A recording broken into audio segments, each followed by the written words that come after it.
रामकृष्ण हरी. श्री ज्ञानेश्वरीतील अध्याय 10व्यामध्ये आलेल्या काही पौराणिक कथा आजच्या व्हिडिओत आपण ऐकणार आहोत. उत्तान चरणाचिया बाळा काय ध्रुवपदी चाड. अध्याय 10वा, ओवी क्रमांक 18. उत्तानपाद राजाला सुनीती व सुरुची अशा 2 पत्नी होत्या. सुरुची धाकटी पण राजाची अत्यंत आवडती. सुनीती थोरली पण राजाची नावडती राणी होती. एकदा राजा उत्तमाला मांडीवर घेऊन सिंहासनावर बसला होता. ध्रुवाला वाटले वडिलांनी आपल्याला सुद्धा मांडीवर घ्यावे. सुरुचीला राग आला. ती ध्रुवाला वाटेल ते बोलली. ध्रुव रडत रडत आईकडे गेला. आईने त्याचे सांत्वन करून परमेश्वराची उपासना करण्याचा त्याला उपदेश केला. ध्रुव वनात गेला. नारदांनी त्याचा अनुग्रह केला. ओम नमो भगवते वासुदेवाय या द्वादक्षारी मंत्राचा उपदेश केला. त्याने मधुवनात जाऊन 6 महिने कठोर तपश्चर्या केली. भगवान विष्णू प्रसन्न झाले. त्याला अढळ पद दिले. ते पद अद्यापी आकाशात नक्षत्र रूपाने अढळ आहे. हा कथा संदर्भ भागवतात आलेला आहे. अहो एकाची छाटी तपिन्नली. ओवी क्रमांक 36. स्वयंभू मन्वंतरात ब्रह्मदेवाचे 10 मानसपुत्र होते. त्यापैकी वशिष्ठ एक, त्यांची पत्नी अरुंधती, ती कर्दम ऋषींची कन्या होती. वशिष्ठ तपस्वी सूर्यवंशाचे कुलगुरू व ब्रह्मर्षी होते. एकदा वशिष्ठ व विश्वामित्र यांच्यात मोठेपणाविषयी वाद उत्पन्न झाला. तो वाद मिटविण्यासाठी ते ब्रह्मदेवाकडे गेले. त्यांनी सूर्य, समुद्र व मेरू पर्वताला साक्षीला आणण्यास सांगितले. विश्वामित्र त्यांना आणण्यास गेले. ते म्हणाले, आम्ही साक्षीला येतो, पण आमची कामे कोण करणार? तजवीज कर. विश्वामित्रांना उपाय सुचेना. ते परत आले. तेव्हा वशिष्ठांनी ती तजवीज केली. आपली छाटी हंतरली. त्यातून सूर्यप्रकाश येऊ लागला. कमंडलूतून समुद्राप्रमाणे पाणी वाहू लागले व दंड हा पृथ्वीचा भार वाहण्यास मेरू पर्वताप्रमाणे समर्थ झाला. काही ठिकाणी सूर्य, समुद्र व मेरू ऐवजी सूर्य, वरुण व शेष यांना साक्षीला आणण्याविषयीचा उल्लेख आहे. छाटीने सूर्याचे, कमंडलूने वरुणाचे व काठीने शेषाचे काम केले आणि तिघांना वशिष्ठांनी ब्रह्मदेवापुढे आणून उभे केले. असे हे वशिष्ठांचे अचाट सामर्थ्य. ही संदर्भ कथा मत्स्य पुराणात आलेली आहे. एकी सृष्टीवरी सृष्टी केली. इक्ष्वाकू वंशात त्रिशंकू नावाचा राजा होता. त्याला वाटले आपण सदेह स्वर्गात जाऊन तेथील दिव्य भोग चिरकाल भोगावेत. कार्यसिद्धीसाठी यज्ञ करायचे ठरले. तो वशिष्ठाकडे गेला. मनोगत सांगितले. वशिष्ठांनी त्याचा निषेध केला. त्याला राग आला व दुसऱ्या ऋत्विज आणून यज्ञ करीन असे सांगितले. तेव्हा वशिष्ठांनी त्याला तू चांडाळ होशील असा शाप दिला. तो कुरूप व कृष्णवर्णीय झाला. पण त्याने हट्ट सोडला नाही. विश्वामित्राच्या मदतीने त्याने यज्ञ सुरू केला. पण देव आविर्भाग घेण्यास येईनात. तेव्हा विश्वामित्राने आपल्या तपसामर्थ्याने त्रिशंकू स्वर्गात जाशील असे म्हटल्याबरोबर तो सदेह स्वर्गात जाऊ लागला. इंद्रास क्रोध आला. त्याला सांगितले, गुरुशापामुळे तुला मर्त्यदेहाने स्वर्गात येण्याचा अधिकार नाही. तू पतन पावशील. त्रिशंकू खाली पडू लागला. तो ओरडू लागला. तेव्हा विश्वामित्राने तिष्ठ तिष्ठ असे म्हटले. तेव्हा तो अंतरिक्षातच लोंबकळत राहिला. नंतर तो विश्वामित्राने प्रतिसृष्टी व प्रतिस्वर्ग निर्माण करीन आणि तेथे त्रिशंकूची स्थापना करील अशी प्रतिज्ञा केली आणि सृष्टी रचण्यास आरंभ केला. शेवटी इंद्राने विश्वामित्राची समजूत घालून त्याला त्या कर्मापासून परावृत्त केले. महाभारत, अनुशासन पर्व व देवी पुराण यात ही कथा येते. एकी पाषाणी वाऊनी उतरली समुद्री कटके. ओवी क्रमांक 36. रावणाशी युद्ध करण्यासाठी लंकेत जाण्याचे रामाने योजिले. नला समुद्रावर सेतू बांधण्याचा आदेश दिला. समुद्रात दगड बुडू लागले. सेतू तयार होईना. तेव्हा प्रत्येक दगडावर श्रीराम नाम लिहून समुद्रात दगड टाकले. दगड तारू लागले. सेतू तयार झाला.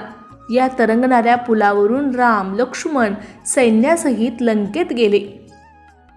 ही संदर्भ कथा रामायणात आलेली आहे. एकी आकाशी सूर्या ते धरिले. ओवी क्रमांक 37. केसरी नावाचा वानर राजा व त्याची पत्नी अंजनी यांना भगवान शंकर व वायुदेव यांच्या कृपाप्रसादाने हनुमान नावाचा पुत्र झाला. सूर्योदयाचे समयी आकाशात लाल सूर्यबिंब तळपत असलेले त्याने पाहिले व ते पिकलेले फळ आहे असे बालमारुतीने 300 योजने उंच आकाशात उडी मारली. हा सूर्याला ग्रासणार या भीतीने देवेंद्राने त्याच्यावर वज्रप्रहार केला.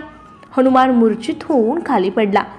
तेव्हा त्याचा पालक पिता वायू क्रोधित झाला. त्याने सर्वाचे प्राण आकर्षून घेतले. सर्व देवगण त्याला शरण गेले व त्या संकटातून सर्वांची मुक्तता केली. सर्व देवतांनी मारुतीला वर दिले. देवेंद्राने वज्रापासून पीडा होणार नाही असा वर दिला. मारुतीच्या हनुवटीला वज्राघात झाल्याने त्याला हनुमान असे नाव पडले. हनुमान अत्यंत बुद्धिमान, महापराक्रमी, वज्रदेही, जितेंद्रिय, वानरसेना प्रमुख व प्रभू श्रीरामचंद्रांचा अनन्य सेवक व एकनिष्ठ भक्त होता. सप्तचिरंजीवांपैकी हनुमान एक होय. महाभारत वनपर्व अध्याय 283 व रामायण किष्किंधाकांडात ही संदर्भ कथा आपणास सापडते. एकी चुळीची सागराते भरिले. ओवी क्रमांक 37. उर्वशीच्या दर्शनाने मित्र व वरुण देवतांचे रेत रसस्खलन पावले. ते त्यांनी कुंभात भरून ठेवले. त्यापासून अगस्त्य ऋषींचा जन्म झाला. ते महान तपस्वी होते. कालकेय नावाचे दैत्य प्रबळ झाले. ते देव व ऋषीगणांना त्रास देऊ लागले. ते दिवसा समुद्रात व रात्री बाहेर पडून ऋषीमुनींच्या तपात विघ्ने उत्पन्न करू लागले. सर्वजण घाबरले. यज्ञादी कर्मे बंद पडली. ब्रह्मदेवांनी सर्व देवता व ऋषींना अगस्ती मुनीकडे जाण्यास सांगितले. अगस्तींनी त्यांची प्रार्थना ऐकली व धर्मरक्षणार्थ आपल्या तपोबलाने एका आचमनात सर्व समुद्र पिऊन टाकला. राक्षसांचा नाश झाला, पण पाण्याअभावी जलचर तडफडू लागले. तेव्हा अगस्तींनी पिऊन टाकलेले जलसमुद्र मूत्राद्वारे बाहेर सोडले. अगस्ती धनुर्वेद शास्त्रात अद्वितीय व महान तत्ववेत्ते होते. ही संदर्भ कथा मत्स्य पुराणात आहे. त्रिभुवनीची या सेनापती आत स्कंदू तो मी महामती, जो हरवीर्ये अग्निसंगती कृतिका आतू जाहला. ओवी क्रमांक 229. हिमालय पर्वतावरील शर्वन नामक वन हे शिवपार्वतीचे क्रीडास्थल. या वनात एकदा शिवाचे रेत रसस्खलन पावले. ते पुढे काही कालपर्यंत गंगेने व नंतर अग्नीने व शेवटी 6 कृतिकांनी धारण केले व शिवपुत्रांना जन्म दिला. 6 कृतिकांपासून एकाच वेळी 2 हात व 1 तोंड अशी 6 बालके जन्मास आल्याबरोबर दैववशात ती एके ठिकाणी जुळली गेली. यांची आकृती 6 मुखे व 12 हातांची झाली. याला अनुक्रमे स्कंद, गागेय, अग्निभू व कार्तिकेय अशी नावे पडली. यालाच षडानन व षडमुख असेही म्हणतात. हा बालब्रह्मचारी व स्त्री जातीचा द्वेष्टा आहे. शिवपुत्र कार्तिकेय देवांचा सेनापती झाला व त्याच्याच अधिपत्याखाली दैत्यांचा नाश करून देवांना विजय मिळाला. महाभारतात व शिवपुराणात ही संदर्भ कथा येते. यया अशेषाही सिद्धा माझी कपिलाचार्यू मी प्रबुद्धा, तुरंग जाता प्रसिद्धा आंत उच्चे श्रवामी. कर्दम ऋषी व देवहूती यांना भगवत अंशाने झालेला पुत्र कपिल हा सांख्यशास्त्राचा प्रणेता असून याने आपल्या मातेला देवहूतीला ब्रह्मतत्वज्ञानाचा उपदेश केला. कपिल वेदांत सांख्यशास्त्राचा आद्य प्रवर्तक होय. भागवत 9 स्कंद 25 ते 33 मध्ये हा कथासंदर्भ आलेला आहे. पै समजताही ओघा मध्ये जे भगीरथे आणिता गंगा, जन्हुने गिळली मग जंघा फाडूनी दिधली. ओवी क्रमांक 256. इक्ष्वाकू वंशातील महापराक्रमी सगर राजाने अनेक यज्ञ केले होते. एका यज्ञात त्याचा शामकर्ण घोडा इंद्राने हरण करून कपिलाश्रमात नेऊन ठेवला. सगर राजाचे 60,000 पुत्र त्याच्या शोधासाठी निघाले. कपिलाश्रमात त्यांना हा अश्व दिसला.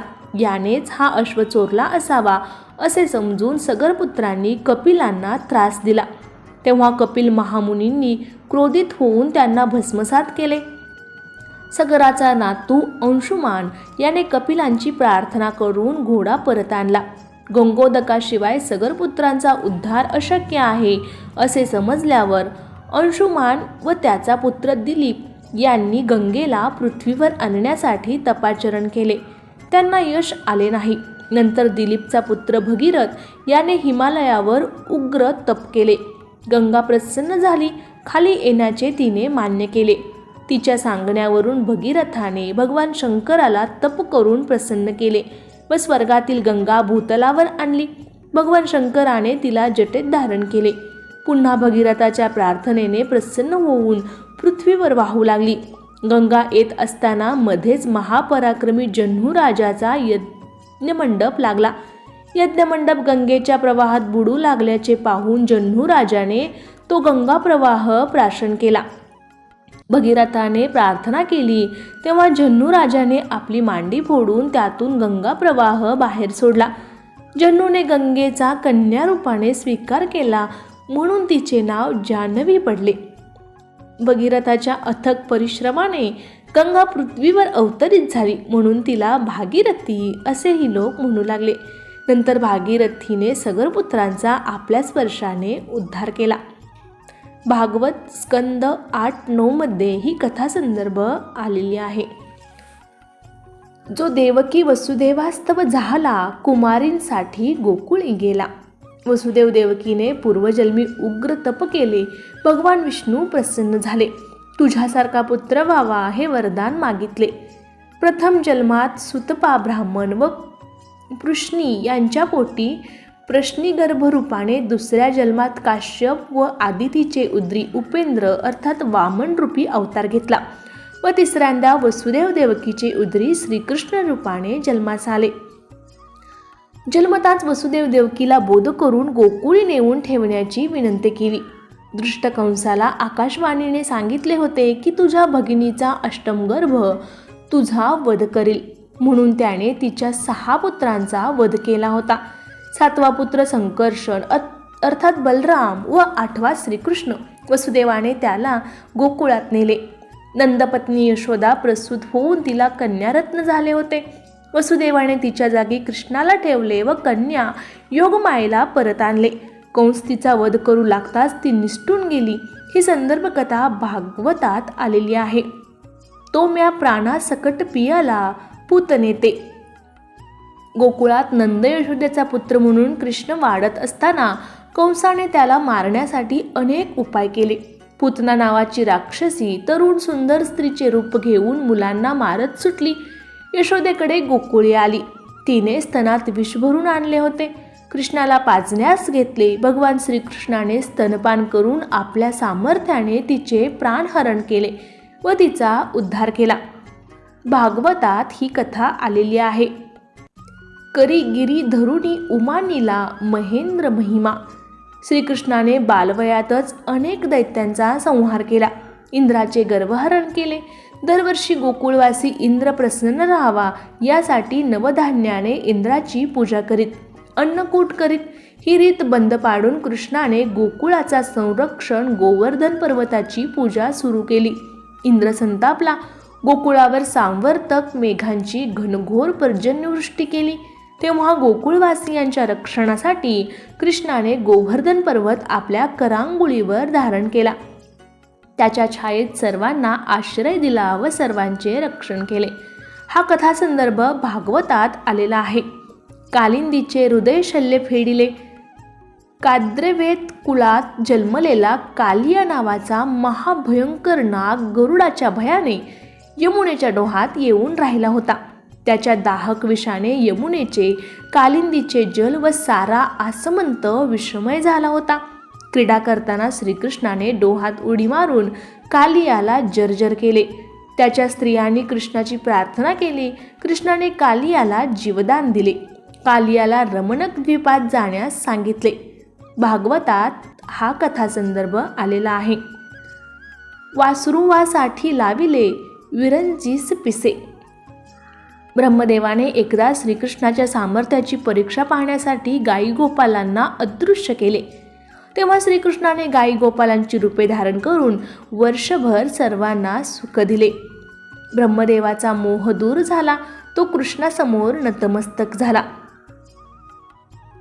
संन्यासी तुवा होऊनी जणी, चोरूनी नेली माझी भगिनी. कृष्ण बलरामाची बहीण सुभद्रा उपवर झाली. बलरामाने तिला दुर्योधनास देण्याचे ठरविले. कृष्णाच्या मनात तिचे अर्जुनाशी लग्न व्हावे असे होते. अर्जुन तीर्थयात्रा करीत द्वारकेस आला. कृष्णाने त्यास संन्याशी होऊन बलरामाची मर्जी संपादण्यास सांगितले. हा संन्यासी तपोनिष्ठ विरक्त आहे असे समजून बलरामाने त्यास महालात आणले. सुभद्रेस त्याची सेवा करण्यास सांगितले. एकदा रैवतक पर्वतावर सर्वांनी जावयाचे असे ठरवले. संन्याशी अर्जुन व सुभद्रेला एका रथात बसविले. कृष्णाच्या सांगण्यावरून अर्जुनाने सुभद्रेचे हरण केले. महाभारतात ही संदर्भ कथा आलेली आहे. कवीश्वरान माझी धैर्या ठाओ, उष्णाचार्य तो मी. शुक्राचार्यांची उष्णाचार्य, काव्य इत्यादी नावे आहेत. हा भृगु ऋषींच्या कवी नामक पुत्राचा पुत्र, प्रियव्रत राजाची कन्या ऊर्जस्वती याची पत्नी व देवयानी याची मुलगी. याचे देवगुरु बृहस्पतीशी हाडवैर होते आणि एवढ्याच करिता शुक्राचार्याने जन्मभर दैत्याचे गुरुपद पत्करले. शुक्राचार्याला संजीवन विद्या अवगत होती. हा कथासंदर्भ भागवतात देवी पुराणात आलेला आहे.